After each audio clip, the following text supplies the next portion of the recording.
मौसी जी, कंस की बहन पूतना, वही पूतना खड़ी थी। पूतना ने कहा कि भैया महाराज क्यों परेशान होते हो? अरे मैं जाऊंगी और जा करके जो बच्चे ब्रज में जन्म ले चुके हैं उनको, और जो जन्म लेने वाले हैं जो गर्भ में हैं उनको, सबको मार करके मैं चली जाऊंगी, उसी में तुम्हारा काल भी मर जाएगा भैया।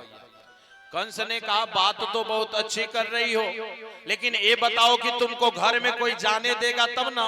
तुम्हारा दांत इतना बड़ा बड़ा है, तुम्हारा बाल इतना बड़ा बड़ा है, और तुम्हारा चेहरा इतना विकराल दिख रहा है कि ब्रज में किसी माता के घर में तुम चली जाओगी तो झाड़ू से इतना मार खाओगी, कोई भी मैया इतना झाड़ू से मारेगी कि जिंदगी भर याद रखोगी।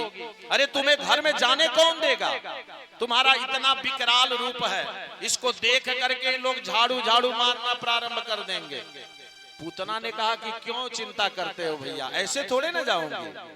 अरे जब जाऊंगी तो अपने दांत को पहले कटवा लूंगी, छोटा छोटा दांत को करा लूंगी, और ये चेहरा जो विकराल देख रहे हो इसको प्लास्टर करा लूंगी। प्लास्टर होता है ना, वो स्नो पाउडर क्या क्या जो है कि सब प्लास्टर होता है।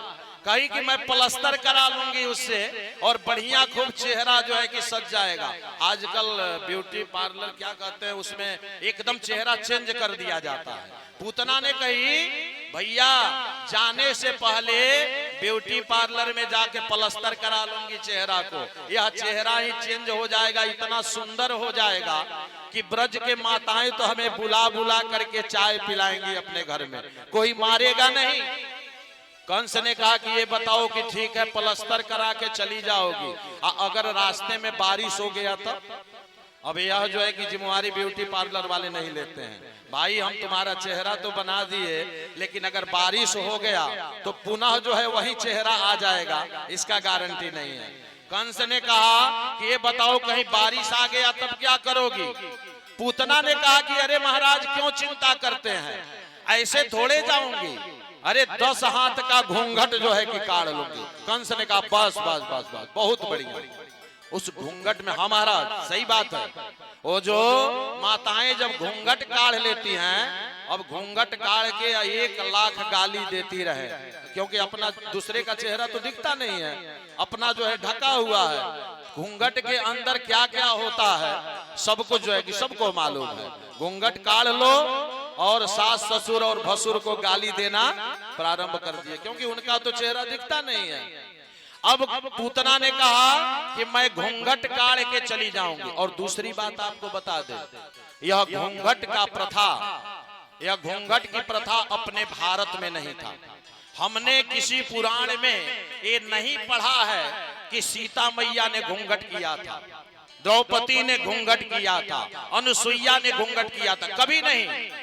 भगवान कृष्ण के 16,100 पटरानी हुई, लेकिन किसी ने घूंघट किया था कभी नहीं। यह हमारे भारतवर्ष का प्रथा है ही नहीं। यह घूंघट का प्रथा कब आया? जब अंग्रेज आक्रमण किए, जब अंग्रेजों ने आकर के और हमारे माताएं बहनों के ऊपर अपना नजर डालने लगे, तब से यह घूंघट की प्रथा प्रारंभ हुई। महाराज पहले नहीं था। हमारे भारतवर्ष का तो नियम है कि अगर अपने से बड़े आ गए, ससुर जी आ गए या भसुर आ गए, तो सर पे पल्लू को रख लें और नजर को नीचे कर ले, बस इतना ही था। यही सम्मान हमारे भारतवर्ष का था कि सर पे पल्लू रख करके नजर नीचे कर ले। यह घूंघट का प्रथा नहीं था। पूतना ने कहा कि महाराज क्यों चिंता करते हो, मैं जाऊंगी और घूंघट काढ़ के चली जाऊंगी, कोई पहचानेगा नहीं। और यही कार्य की पूतना। अभी बाबा नंद बाबा जो है मथुरा से जाने वाले थे, अब मथुरा से चले गए थे सोनार के यहाँ, लाला के लिए सोने का खिलौना बनाए थे। तब तक पूतना मौसी वहां पहुंच गई। कहा? नंद बाबा के यहाँ। और भगवान कितने दिन के हैं? 6 दिन के हैं मात्र। अब छठियार की तैयारी हो रहा है भगवान का, तब तक पूतना पहुंच गई। अब वहां नंद बाबा के दरवाजे पे बहुत सारी गोपियां बैठी हुई थी, सब चर्चा करने लगी, बहन ये कौन सी बहन आ गई, ये तो बहुत लंबी दिख रही है, ये बहुत लंबी है। एक ने कहा कि रोको नहीं इसको, अरे थोड़ा पूछ तो लो रोक करके कि ये कौन है, यहाँ सीधा जो है नंद बाबा के भवन में जा रही है। एक ने कहा नहीं नहीं रोकना नहीं, जानती हो यह नंदरानी की बहुत पुरानी दोस्त होगी, या नंदरानी की बहुत पुरानी दोस्त है, और इसे रोकोगी तो वो कहीं खराब मान जाएगी, गुस्सा करने लगेंगे, इसलिए इसको जाने दो। अब सीधा पूतना कहाँ चली गई, सारे बच्चों को मारते हुए नंद बाबा के कक्ष में प्रवेश कर गई। अब नंद बाबा के घर में गई तो वहां भगवान कृष्ण पालने में खेल रहे थे, झूल रहे थे, और मैया जो है कि पालना झुला रही थी। भगवान कृष्ण को देख करके और पूतना ने कहा हाँ यही तो है, यही है हमारे महाराज कंस का काल। और जैसे मैया ने देखा, नंदरानी ने देखा, कहा बहन आप कहां से आई हो। अब पूतना रुक गई, कही कि अब क्या जवाब दे। नंदरानी ने कहा कि बहन तुम कौन हो, कहां से आई हो।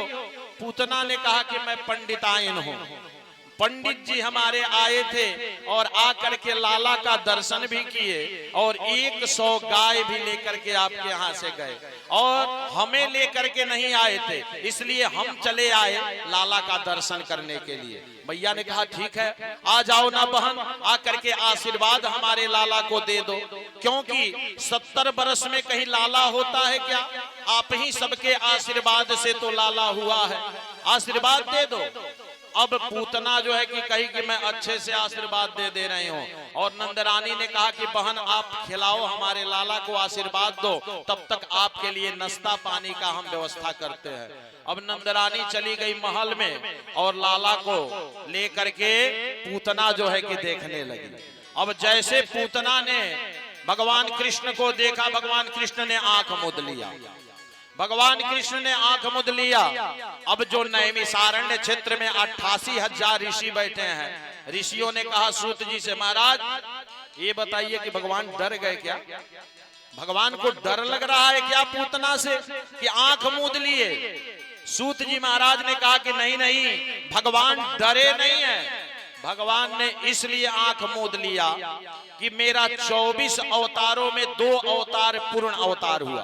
भगवान का जो 24 अवतार है उसमें 2 पूर्णतः अवतार हुआ। कौन कौन सा, राम और कृष्ण का।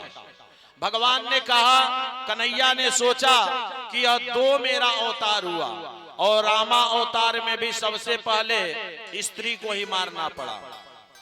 रामा अवतार में भी सबसे पहले ताड़का को भगवान ने मारा है ना, तो कहे कि सबसे पहले स्त्री को मारना पड़ा। और देख रहा हूं कि कृष्णा अवतार में भी सबसे पहले हमें मौसी जी आ गई हैं, अब इनको ही मारना पड़ेगा। ऋषियों ने कहा कि नहीं महाराज, या भगवान जो है कि लगता है कि डर गए होंगे इसलिए आंख मूंद लिए। सूत जी ने कहा नहीं नहीं इसलिए आंख नहीं मूंदे, जानते हो किस लिए आंख मूंद लिए। भगवान इसलिए आंख मूंद लिए कि अब मैं तो आया हूं यहाँ नंद बाबा के यहाँ माखन मिश्री खाने के लिए, मैं आया हूँ नंद बाबा के यहाँ माखन मिश्री खाने के लिए, और यहाँ पूतना मौसी आ गई जहर लेकर के, या पहले हमको जहर ही पिलाना चाहती हैं, इसलिए भगवान ने आंख मूंद लिया। और आंख मूंद करके भगवान किसका ध्यान करने लगे, भगवान भोलेनाथ का। हे भोलेनाथ आपको जहर पीने की आदत है, आप आ जाइए और पूतना मौसी के स्तन में जो जहर है उस जहर का पान आप कीजिएगा और मौसी जी का दुग्ध का पान मैं करूंगा। इसीलिए भगवान आंख मूंद लिए। सूत जी ने कहा कि एक अर्थ और है, भगवान ने आंख मूंद लिया। क्यों भगवान ने इसलिए आंख मूंद लिया कि देवकी और नंदनानी ये मैया को तो बाद में जो है कि स्वर्ग लोक में मैं जगह दूंगा। जो मैया है, मैया को तो गोलोक धाम बाद में मिलेगा, और ये पूतना मौसी आई है तो ये भी तो माँ ही बन करके आई है, मेरा अपना स्तन ही मुझे पान कराएंगी। तो भगवान आंख मूंद करके गोलोक धाम में देख रहे थे कि कोई बेड खाली है कि नहीं, कि यहाँ से पूतना मौसी को स्वर्ग में भेज दें। इसके लिए भगवान आंख मूंद करके गोलोक धाम में बेड देख रहे थे कि जो खाली होगा वहीं भेज देंगे। और ऐसे संतों का तो बहुत सारा वर्णन है। भगवान का आंख मूंदने का तो बहुत सारा वर्णन है, लेकिन हम लोग संक्षिप्त में यह समझें कि भगवान ने इसलिए आंख मूंद लिया कि यह मैं यहाँ आया हूँ मृत्यु लोक में धर्म का, गौ माता का, ब्राह्मण का, पृथ्वी का यह रक्षा करने के लिए, भक्तों का उद्धार करने के लिए। और यह पूतना पापिन, यह इतना बड़ा पापी जो है कि हमारे सामने आकर के खड़ी हो गई, इसे मैं कैसे देखूं, इसलिए भगवान ने आंख मूंद लिया। पूतना ने देखा, पूतना ने कहा कि यह डर गया बालक, अरे डरो नहीं, अभी बताती हूं तुझे। और पूतना ने तुरंत भगवान कृष्ण को उठा ली और पालने से उठा करके और कही कि चलो अब स्तन पान करो। क्यों? क्योंकि अपने स्तन में विष भर करके इतने विषैले सर्प का विष लेकर के गई थी कि अगर थोड़ा सा पान जो बच्चा करता था वहीं उसका राम नाम सत्य हो जाता था। अब लेकर के विष पिलाने लगी पूतना।